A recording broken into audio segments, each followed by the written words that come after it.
What's up, everybody? Welcome back to the channel. It's good to be back making some content today as we have the Kalispell Warhawk Dynasty Season 7 recap video here for you now. We just wrapped up one of the most exciting seasons of any team in any series to come across this channel. The journey with Kalispell has just been unbelievable. I'm so happy that I started this series nearly a couple years ago, not quite two, but we've gone through 7 years now with the team, and the last 5 have all been really fun. We managed to really make some progress in the Mountain West after a couple tough seasons, and look at all the success we've enjoyed since. Winning 3 conference championships, 4 bowl games, including the Rose Bowl, with a 14-0 perfect record. It might not be the national championship, but it's still awesome to have won this game against Penn State, especially in the way that we did it. The Shannon Evans goal line stand will go down as one of the best plays to ever happen on this channel. Alex Hardy, of course, a part of it, but I'm not sure just one player could have stopped Antonio Dunn the way he was running in that half. So to come away with a victory in that kind of a fashion, I saw the comments, how excited all of you were. That was one of the most powerful episodes, I think, on this channel. It was a very special game to end a very special season, and today we're going to recap a lot of it as we talk about the season. There isn't really a lot of ups and downs to recap because we never lost. Really, the only way to describe how this season went was kind of the flow of the quarterback play. We obviously had Justin Colbert and Brandon Warren, the true freshman, each play quite a bit this season. Warren ended up playing more and helped our offense do things we have never done before. And to think that we went 14-0 this season, and we opened the year with an overtime game against Jonathan Starks led Vanderbilt. Justin Colbert and Amonte Jones ended up scoring the game-winning touchdown for us in overtime.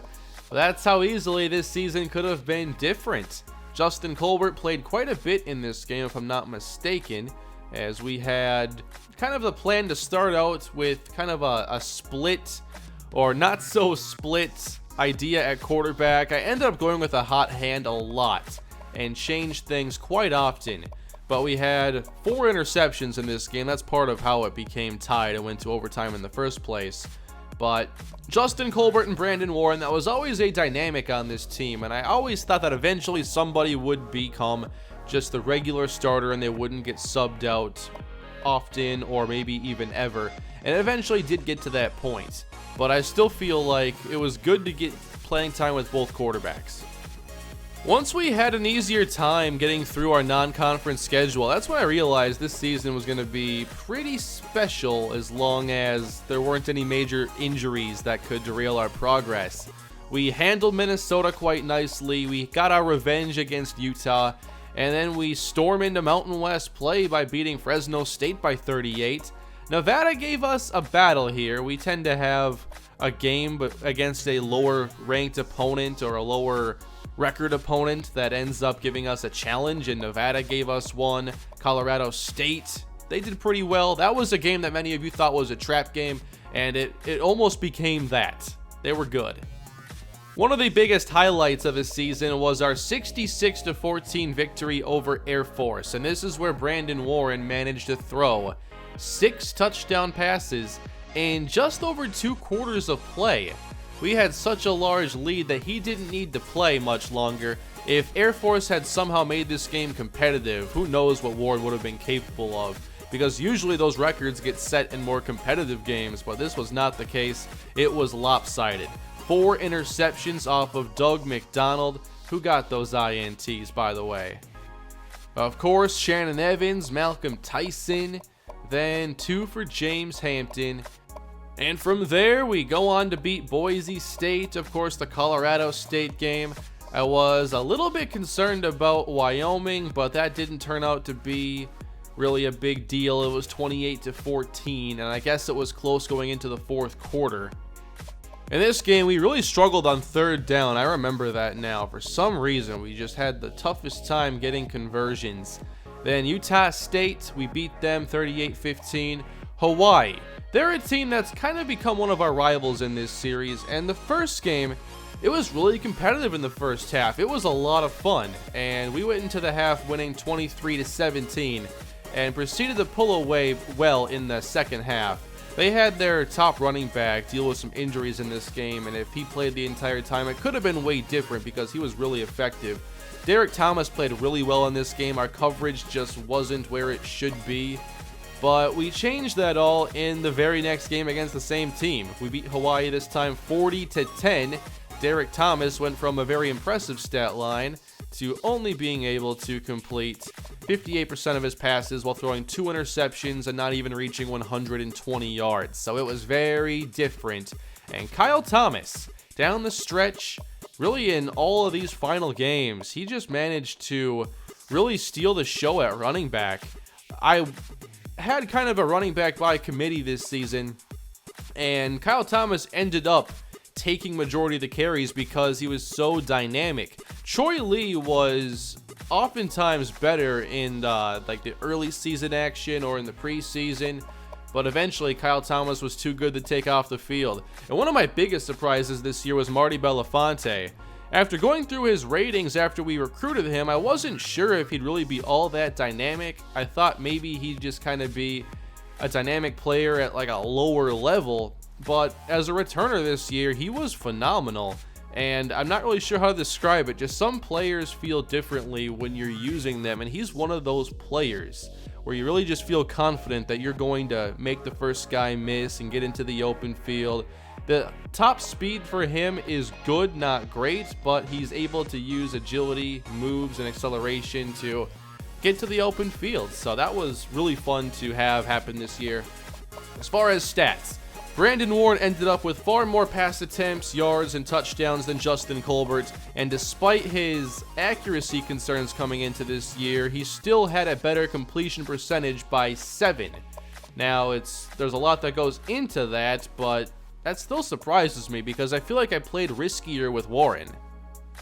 As a team, 35 touchdown passes, that's pretty solid. Then 19 interceptions, that is less than ideal, one could say. On the ground, Kyle Thomas ended up with 6 yards per carry, and a lot of that is thanks to his final 3 or 4 games. Almost 1,000 yards in a season where I didn't think anybody would come close. And my early prediction was that Brandon Warren would lead this team in rushing yards, and it ended up being Kyle Thomas by a lot. Troy Lee still was very good, and Carl Joyce, 9 carries, 3 touchdowns. He should get the ball more. We just have to get him touches. We saw what happens when he gets a little bit of space. He can go deep, he can work underneath. I think Joyce should get more carries and more catches as a sophomore, especially with the likes of Amonte Jones now graduating. Marty Belafonte, this was pretty much all in garbage time, but it still really stands out. Terrence McKinley, he plays a role on this team as a power back, and I think now as a junior, he's finally come into his own in that role, and next year hopefully gets even more work. I think there's a chance that he ends up challenging Troy Lee for running back 2 snaps. We'll see how the offseason developments go. And then everyone's favorite fullback, Bo Lee, 3 touchdowns, 69 yards. Bo Lee had an interesting year because he's a tight end turned fullback, and we ended up using him as kind of a trick player at times. He played quarterback a little bit. We've thrown it to him in the past, and he had 4 touchdowns. That's pretty awesome. Overall in the air, Hayden John Charles was a big part of the passing game once again as a sophomore, as his numbers went even higher, leading him to winning the John Mackey Award. He averaged more yards per catch by 3.2, 7 more touchdowns than his true freshman season. Hayden John Charles makes all kinds of plays, and I think that he has definite pro potential. Amonte Jones came in as the number 1 receiver, but that was definitely taken by Mike Harris and his sure-handed play. Harris proved to be a very reliable receiver, and although he's not dynamic, we still use him a lot on underneath plays. Speed and acceleration are respectable, and I think that we could definitely give some other players the screens that we were giving him. I think that Harris is best used in more of a possession role than kind of that gadget role. He did a little bit of both this season. It was kind of strange, actually, how I used him. Then Carl Joyce, 6 touchdowns, 647 yards. Definite big play impact. He also had 5 drops. So did Mike Harris, which is surprising given his 99 catching I'm pretty sure he has. And then a few more catches and touchdowns here down the board. Brandon Warren ended up not playing much receiver at all because he was playing quarterback, and I didn't want to risk him getting hurt all that much in the passing game as a receiver. Now, one big change going into next year is going to be along the offensive line. Sean Gallagher, Shelton Colbert, Andre Scott, Bryce Wiley, they are all seniors. Now, I think I've done a better job building up the offensive line depth than in the past, but there really is no easy way to replace 4 seniors, so expect that to take a step back next year. Leading us in tackles yet again, Shannon Evans, 87 tackles, 94 as a junior. He's won multiple awards. He helped us win the Rose Bowl, of course. Only 3 interceptions in his career, but I think that he's best kind of coming downhill and making tackles. He's definitely reliable in that regard. I think he'll be an early round draft pick at 93 overall. As far as tackles for loss, though, Anthony Owens proved to be a very effective run and chase player. About a quarter of his tackles were behind the line of scrimmage, and he led the team in that department. He also had 6 sacks. He's very versatile, and I'll miss him next year. But hopefully we have the linebackers in our program all ready to take care of that, which I think we do. Chris Harrison, Marion Triplett, they all played an impact. I know Triplett is one of Blackjack's favorite players on this team, and Triplett had a good Rose Bowl. He had 14 tackles for loss, and he still has 1 more year of eligibility. So let's see if he has that big senior season. Alex Hardy is a junior, 4 sacks for him, pretty reliable, downhill, lots of tackles for him. Boogie Turner, wow.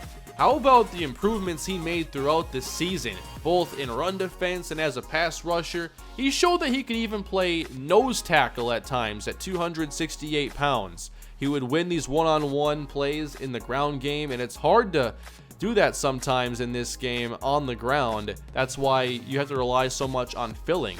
But Boogie Turner really changed that, and he's only a redshirt freshman. And he's an All-American freshman for that matter. I think Boogie Turner still has so much potential to realize, and we got glimpses of it this year. We're going to have a lot of our secondary players move on from this season, but Glenn Hayes is not one of them, and he's just a chess piece on defense. A lot like a Jabril Peppers type. He can play down near the line, he can play deep safety, he can man cover. Glenn Hayes can do all sorts of jobs, and next year I think that he's going to play a very important role on a defense that's going to have some serious turnover in the secondary. Even Jamil Butler is going to be graduating. Our top 3 corners graduate, and Shannon Evans. That's 4 out of 5 secondary starters and 4 out of 5 offensive linemen moving on. Wesley Merrill is a sophomore. He's still kind of improving, I feel. He hasn't made a lot of impact plays. He still ended up winning an All-American award, it looks like. Then Mario Townsend, 4 sacks. Overall in sacks, Chris Harrison led us, and he'll return next season. Good to have our offensive line, or our defensive line, mostly intact for next year, to have some stability. For interceptions, I was really pleased with the turnovers this year. We finally got a lot. James Hampton had 6. He has fantastic ball skills. I wonder if he has a chance to get drafted at all. Jamil Butler, I'll miss him. 3 interceptions, a sack, 10 tackles for loss. Then Michael Hunter is probably going to be in a starting capacity next season. Tyson, he's had up and down play throughout his career, but I think he's mostly good. Just sometimes he gives up some really bad plays. But we're going to miss him. We're going to miss Hampton. James Hampton in 2 years, 9 combined interceptions. And then Shannon Evans, he of course had 3. Here are Belafonte's numbers as a returner, and it looks like he became a freshman All-American because of his play. 27 yards, a kick return is solid. Punt return, that could be better. Actually, Marcus Payne had a better average than him, but I still think Belafonte's running is better, and over time, I think he'll be a good punt returner as well.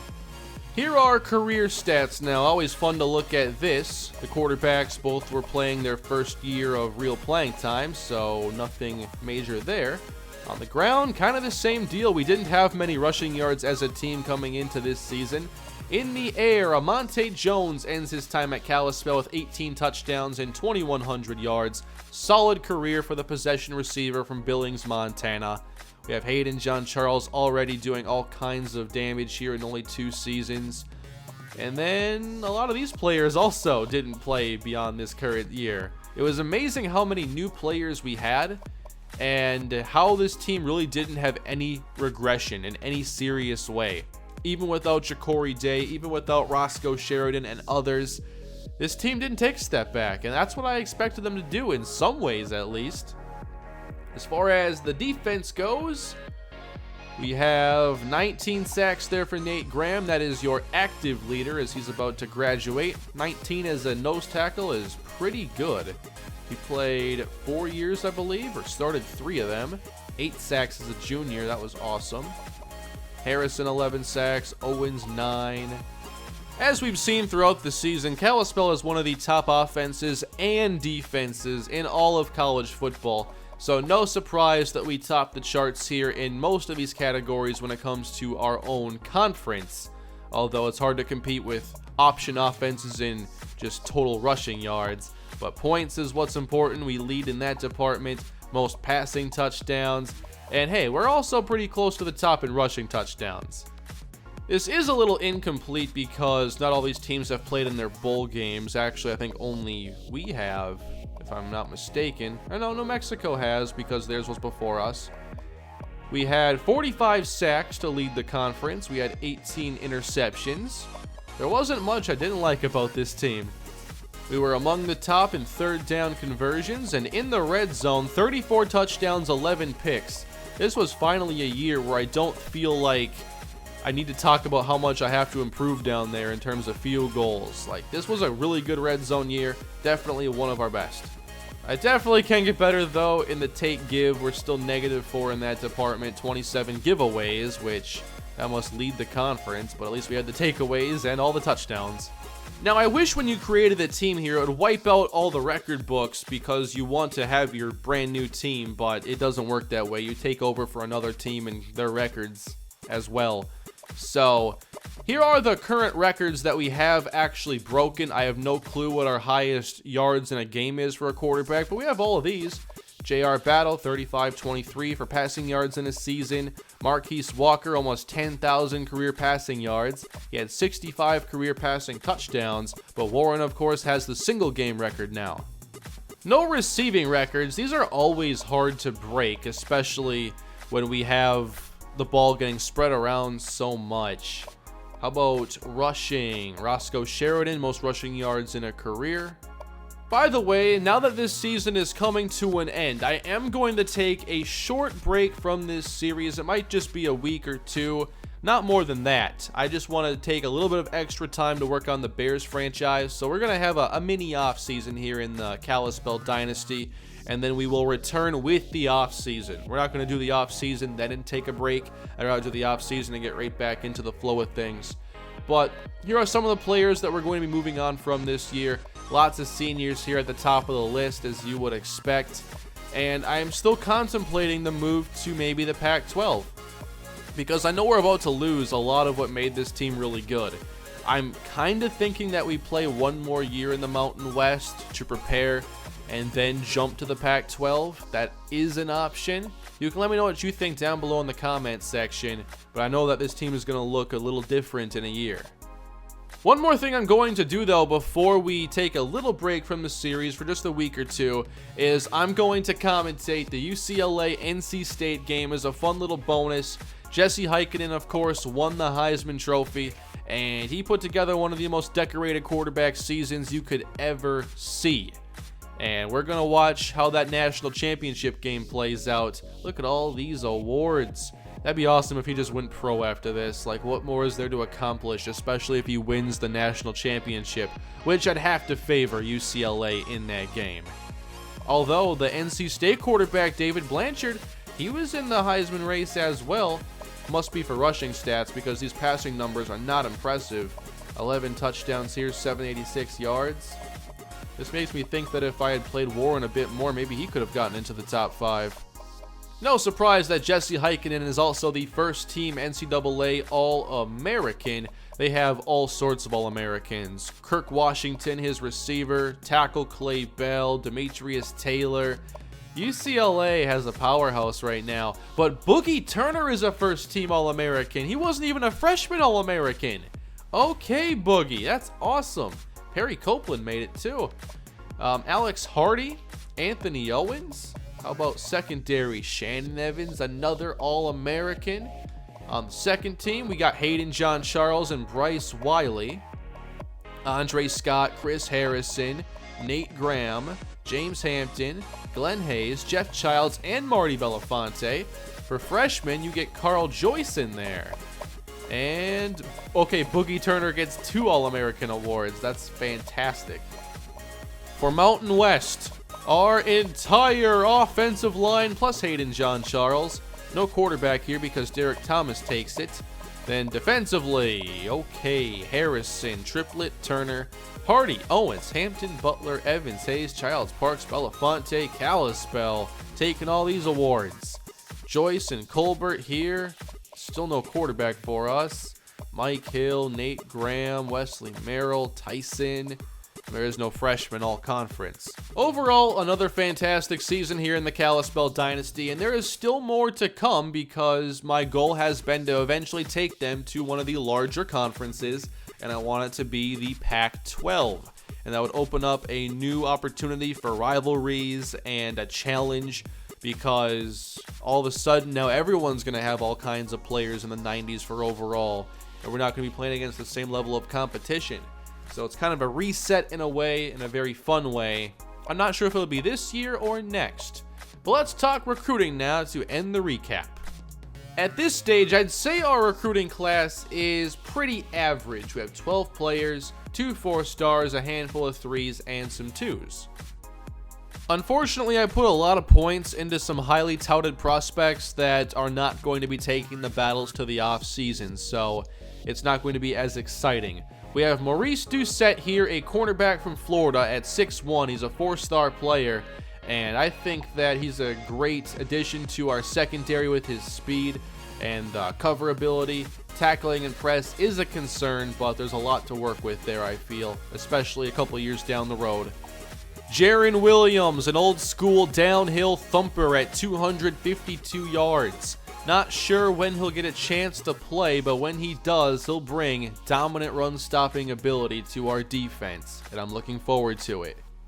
Johnny Cabral is definitely one of my favorite players in this draft class because he's incredibly fast, and he fits the type of blocking that we like to do. He's a good run blocker. I think he has adequate strength, elite acceleration, elite speed for a guard, and he's the type of player that we need to help lead Kyle Thomas to the edge on a lot of our outside zone plays. So perfect fit for our team. Thomas Roberts is exciting. He's a JUCO player from Hawaii, and he will give us a legitimate 2 tight end presence to unleash even next year if I want to. I forget if he'll come in with 2 or 3 years of eligibility. It's usually 2, sometimes 3. He's a combo tight end, meaning he catches and blocks, and we could run some incredible twin tight end sets next year. We could definitely do a lot of shotgun 2 tight end and spread the field with 2 rangy tight ends who can both operate in the running game and stretch the field. Sounds like a lot of fun. Jaden Jordan is a smaller cornerback who might end up being a nickel at some point. His speed isn't great, acceleration though is solid, and he can tackle. That's why I want to play him more on the inside, like how Jameel Butler was a good tackler. And his coverage needs work, so don't expect him to play anytime soon. Maurice Collins might be the best player in this draft class, though at 80 overall. He's a 3-star player who certainly is underrated, I feel. He's an all-around player like a lot of the defensive ends we end up going after. Adequate speed, acceleration, and strength. I feel with players like him and Boogie Turner, and even Cunningham, who is lower on our depth chart right now, we're going to have a pretty scary defensive line going into what might be Pac-12 play. We get center Kyle Malone, who's a 3-star player, and he's more of a long-term developmental player or backup. Thomas Henderson adding to our tight end depth, which finally now we have tight end depth. This is like 5 tight ends now, but he won't be seeing the field anytime soon. Colt Sully is really at this point just kind of a kick returner. He doesn't have great hands or route running, but with Marty Belafonte returning the way he does, Sully will definitely be a backup for the future. Josh Thomas from Canada, another tackle as we add to our offensive line depth. Not the fastest, but he has good acceleration, and he has adequate strength, good pass blocker, taking over for maybe Bryce Wiley in a couple years. Rick Thomas, a kicker. We finally got a high-rated kicker here in recruiting. It is not easy. He doesn't have an elite leg, but he's going to definitely be what we're looking for. Last, there is Eric Bryant at 6'7", 245 pounds. We won a battle between us and Minnesota to get him, and I feel like he's a little bit similar to Maurice Collins, but just their calibers are different. They're both pretty balanced players, but definitely Collins is the better player right now. But Bryant could have good potential going forward. The rest of my board here is pretty small as players have been committing left and right recently. Kenny Watkins is one of the players I'm still trying to get a commit from. He is a 69 overall tackle. He would be kind of a long-term project. We have a couple running backs here, one being Bernard Brown. We're in first place for him. Brown is not very fast, but he does have some trucking and break tackle elements to his game, so I see him as maybe a Terrence McKinley-like project. There is also Austin Jenkins from Boulder, Colorado, and he is an undersized player who has good agility and speed and elusiveness, so he could be a player that backs up someone like Kyle Thomas. Tyrone Houston, a wide receiver from Florida, more undersized at 5'10", but adequate speed. Route running is decent. I feel like he'll be a field stretcher. One player I'll probably put a lot of points into is Eric Bullock, who is from Westminster, California. That's where Marcus Calhoun is from. And Bullock, while not being the fastest player out there, he has really good tackling, really good block shedding. Actually, I think he might be even better than Jaron Williams, but he gives you a little bit of coverage. But I'm not sure his speed and agility are going to cooperate with that very much. Still, I think he's a good run defender, and we could definitely use, I think, some more linebackers that have a run defending emphasis. As far as players that you can expect to see next season, one of them is Rodney Hall, a sophomore from Minnesota, and he will definitely be one of our starting guards next year. I hope he develops nicely. Hall is a JUCO transfer with good pass and run blocking, and his strength is an 81. Thankfully, at center, we're going to be returning Andy Colbert, at least for some stability there. There's a chance that Ryan Westergren could be starting, maybe at a different position. Depends how the whole situation looks. Mike Hill is going to be back. And then Noah Manuwai, there's a good chance he's a starting tackle next year, closer to an 80 overall.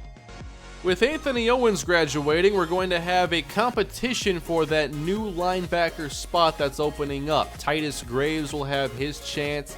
He has very good acceleration. Speed is not very great, but he does have good tackling.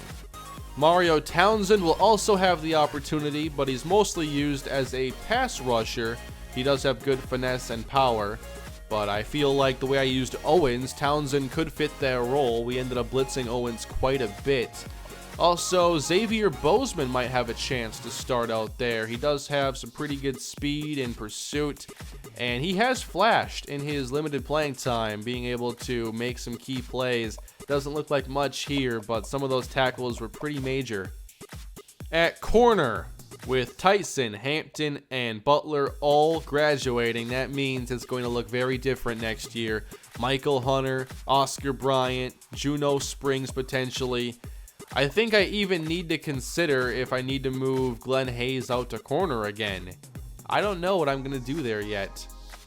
Overall, I'm excited about this Kalispell team, both for what we did this season and what we could still do moving forward. I feel that Brandon Warren is a legitimate Heisman contender going into the future as our starting quarterback. I feel like we have a bright future for players like Boogie Turner. I really like this Kalispell team. And next year it's going to be a challenge trying to live up to the hype after what we just did. I don't know if it's going to be in the Pac-12 or in the Mountain West, but we know that there are going to be some definite challenges next year. Losing offensive linemen, losing secondary, both things that contributed to our greatest strengths this year. But we'll see what is to come for Kalispell. Next episode is going to be the national championship game, as I'm going to call it as a neutral commentator. I'm looking forward to it. I'm going to do it live commentary style as well. And we're going to see if Jesse Heikkinen, the Heisman Trophy winner, the Maxwell Award winner, the Davey O'Brien Award winner, I think. Who knows what else he won. But we'll see if he leads the Bruins to a title over NC State. Thank you all for watching today's video. I hope you enjoyed Season 7 of the Kalispell Warhawk Dynasty. Thank you for all the amazing feedback throughout this season and series. It's really great to see all the feedback there as I go through the process of making new episodes. Please leave a like if you enjoyed the series. Please subscribe for more on the way, and hit that bell for notifications when the next episode is posted. I'll see you all again soon. Have a great rest of your day.